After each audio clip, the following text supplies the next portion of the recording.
जी दोस्तों, तो चलिए आज हम रहीम के बारे में डिस्कशन करते हैं। आपको पता है रहीम एक हमारे हिंदी जगत, हिंदी साहित्य जगत की एक श्रेष्ठ कवि के नाम से परिचित है और उनके कवि परिचय भी यहाँ पे दिया गया है। पर हम चलिए डायरेक्ट जो दोहे हैं रहीम जी के उसके बारे में डिस्कशन करते हैं। तो देखिए यहाँ पे दोहे जो है रहीम जी के, तो जो फर्स्ट लिखा हुआ है कि तरुवर फल नहीं खाता है, तरुवर पिय ही न पान, कहीं रहीम पर काज हित संपत्ति, संचय ही सुजान। देखो तरुवर यानी कि आपको पता है कि वृक्ष तथा पेड़ तथा जो देखो यहाँ पे भी अर्थ दिया गया है, तरु भी कहा जाता है तरुवर को। फिर देखो खाते यानी जो हम खाते हैं, ये खाते हैं उसको कहा जाता है। सरोवर यानी तालाब और पेय यानी पीना तथा जल कह सकते हो। पान यानी पीना, पेय यानी जल हम कहेंगे। फिर कहीं रहीम पर काज हित संपत्ति यानी आपको पता है धन है। संचय यानी संचय करना। सृजन यानी सुजन लोग अर्थात अच्छे लोग जो कहते हैं।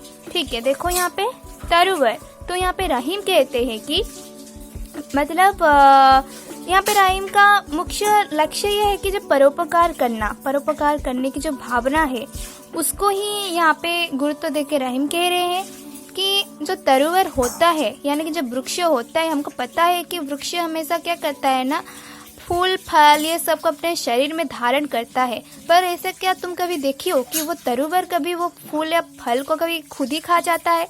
ऐसे नहीं करता है।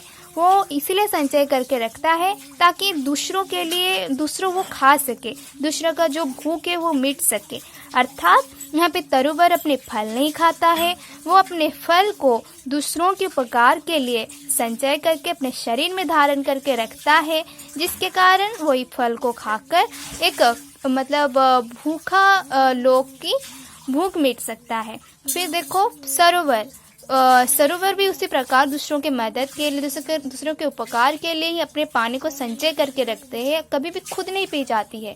तो इसीलिए यहाँ पे सरोवर भी दूसरों के उपकार के लिए ही हमेशा जल को संचय करता है। तो फिर देखो कहीं रहीम पर काज हित संपत्ति, संचय ही सुजान।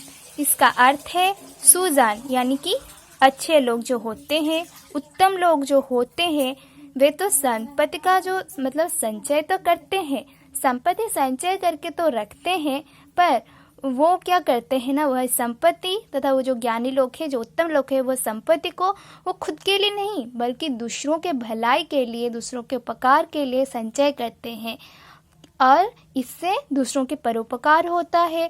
दूसरों भी इससे मतलब अपने जो आवश्यकता को मिटा पाते हैं। तो इसीलिए सुजान लोग जो है वो दूसरों के उपकार के लिए ये संपत्ति का संचय करते हैं। तो यहाँ पे हमको पता चला क्या ना, जो पेड़ होते हैं, जो तरुवर होते हैं, वे फल नहीं खाते, दूसरों की मदद के लिए रखते हैं, परोपकार के लिए। और जो तालाब है तथा तरुवर है वे भी अपने पानी नहीं पीता है, दूसरों के लिए रखता है। उसी प्रकार जो सुजन तथा उत्तम व्यक्ति है वे दूसरे के लिए ही संपत्ति का संचय करते हैं।